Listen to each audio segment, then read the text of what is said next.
Hello everyone, આજે ફરીથી હું એક મારી નવી રેસીપી લઈને તમારી સાથે આવી ગઈ છું. તો આજે આપણે બનાવીશું વ્રત ઉપવાસમાં ખાઈ શકાય એવા એકદમ ક્રિસ્પી, ખસ્તા અને દહીં સાથે કે ગમે તેની સાથે ખાઈ શકાય એવા મસાલા પરોઠા.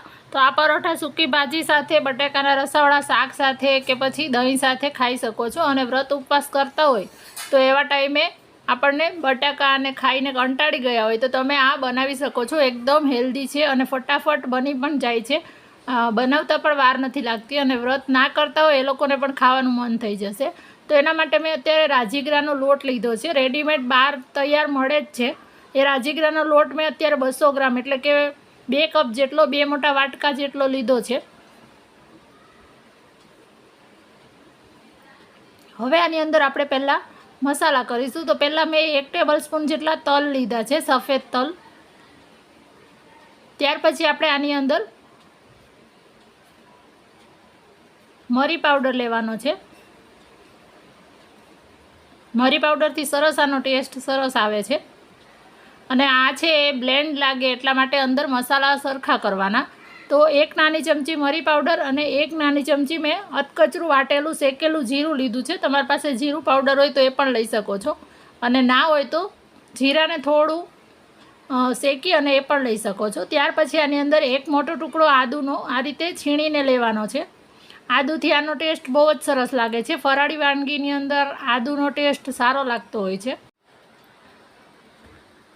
આપણે આદુ છીણ્યા પછી આની અંદર મરચાં લેવા હોય તો મરચાંની નાના ટુકડા કરીને તમે લઈ શકો છો, પણ અત્યારે હું નથી લેતી. જો તમને ગમે તો તમે મરચાંના ટુકડા પણ લઈ શકો છો. ત્યાર પછી મેં અત્યારે મીડિયમ 2 બટેકા લીધા છે બાફેલા. 1 મોટું બટાકું પણ તમે લઈ શકો છો. અત્યારે મીડિયમ સાઇઝના 2 બટેકા લીધા છે. અને બટેકું સરસ બફાઈ ગયેલું હોય એ રીતે તમારે લેવાનું. આની અંદર છીણીને લઈએ એટલે વણવામાં કોઈ પ્રોબ્લેમ ના આવે. છીણીથી અત્યારે આપણે બટેકાને પણ સરસ છીણી લેશું. બટેકાના કારણે એકદમ સરસ અંદરથી સોફ્ટ બનશે અને ઉપરથી ખાવામાં ક્રિસ્પી એવા ફરસા લાગશે. આપણે બટેકા પણ છીણી લીધા છે. હવે આની અંદર આપણે સ્વાદ પ્રમાણે મીઠું લેવાનું છે. તો તમે સિંધવ ખાતા હોય તો સિંધવ મીઠું લેવાનું છે. ત્યાર પછી મારી પાસે આ સૂકવેલી કોથમીર છે એ લેવાની છે. તમારી પાસે લીલી હોય તો લઈ શકો છો. મારી પાસે નહોતી એટલા માટે મેં અત્યારે આ સૂકવેલી કોથમીર હતી એ લીધી છે. ફ્રેશ કોથમીર મળી જાય તો એનો સ્વાદ ખૂબ જ સરસ લાગે છે. ત્યાર પછી હવે બટેકાની અંદર આપણે આ લોટને બાઇન્ડ કરવાની છે. આમાં બહુ પાણીની જરૂર નહીં પડે, પહેલાં જોઈ લેવાનું. એક વખત આ રીતે બધું જ સરસ મિક્સ થઈ જાય પછી એમાં પાણી લેવાનું, નહીંતર પહેલાંથી લેશો તો પોચી થઈ જશે એની કણક. અને આપણે અત્યારે મોણ નથી લેતા કારણ કે બટેકું લીધું છે એટલે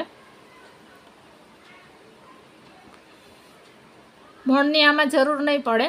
હવે આપણે પાણી આ રીતે થોડું છાંટતા જઈ અને લોટ બાંધવાનો છે. આનો સરસ એકદમ કઠણ જે પરોઠાનો કે ભાખરીનો આપણે લોટ બાંધતા હોય એ રીતનો લોટ બાંધીને તૈયાર કરવાનો છે. પાણી બહુ આમાં નથી લેવાનું.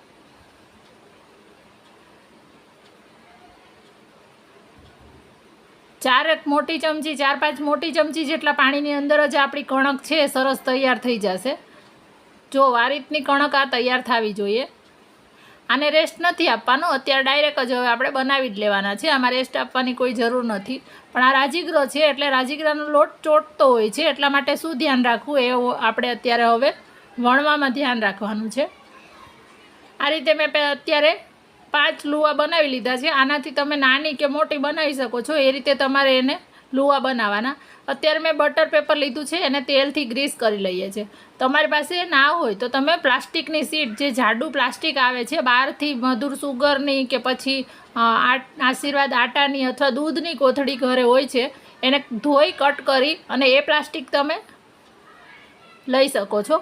વેલણને પણ તેલથી ગ્રીસ કરી લેવાનું છે. અને તેલવાળા હાથે થોડું લોટને પણ આ રીતે ગ્રીસ કરી લેવાનું છે. તેલવાળો કરેલો હશે ને એટલે ચોટશે નહીં.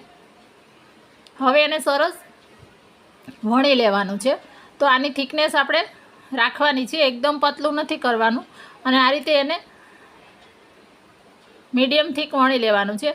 એની ધાર છે એ થોડી ફાટશે તો એ બાંધતા જવાનું છે. જે રીતે આપણે ભાખરી કરીએ ત્યારે બાંધતા હોય એ રીતે જ આપણે આની ધારને બાંધતા જશું. આને હજી પતલું કરવું હોય તો કરી શકો છો. અત્યારે હું મીડિયમ રાખું છું. આ રીતે ધાર છે એ બાંધી લેશું. અને આ બટર પેપર રાખવાથી કે પ્લાસ્ટિક રાખવાથી આસાનીથી જ્યારે વણાઈ જાય ત્યાર પછી એ ફાટ્યા વગર કે તૂટ્યા વગર ઉખડી જશે.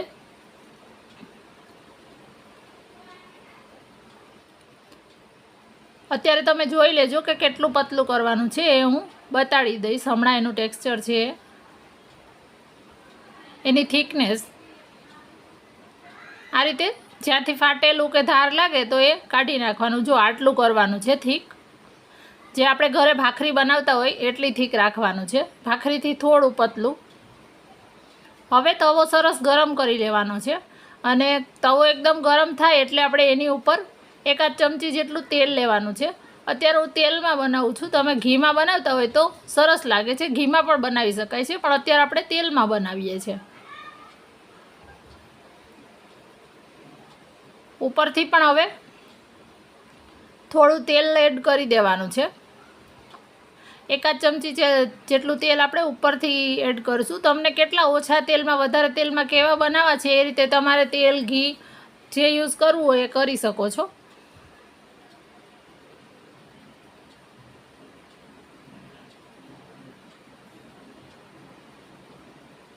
હવે આને પલટાવી દેવાનું છે અને બીજી સાઈડ પણ સરસ આને મીડિયમ ફ્લેમ પર શેકાવા દેવાનું છે. આની અંદર બટેકું છે એટલે આને ચડતા થોડી વાર લાગશે, એટલે શાંતિથી મીડિયમ ફ્લેમ પર દબાવતા એકદમ સરસ એને ડાર્ક જેવું થાય એવું શેકી લેવાનું છે. મારા ઘરમાં થોડું કોઈ પણ વસ્તુ શેકેલી તળેલી ડાર્ક ગમે છે એટલે હું અત્યારે ડાર્ક કરીશ. તમને જો ગુલાબી ગમે તો તમે એટલું જ શેકી શકો છો. જો આ સરસ ફૂલશે પણ ખરું. આ રીતે એને પ્રેસ કરતા જવાનું છે અને સરસ શેકી લેવાનું છે. જો આ સરસ આપણું ફૂલી પણ ગયું છે. બધી સાઈડથી એને પ્રેસ કરી અને જ્યાં કાચું હોય ત્યાં શેકી લેવાનું. જો હું બતાડી દઈશ આ રીતનું. આ ગરમ તો બહુ મજા આવશે ખાવાની.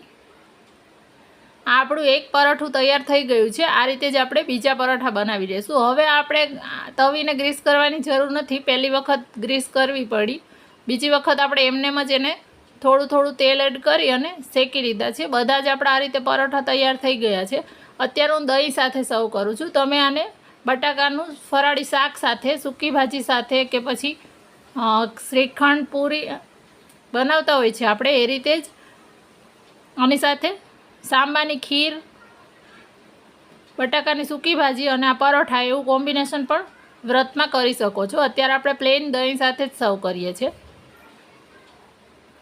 વિડીયો ગમ્યો હોય તો એક લાઈક જરૂરથી કરી દેજો અને મને તમારા રિવ્યૂઝ છે એ કોમેન્ટમાં લખવાનું ના ભૂલતા.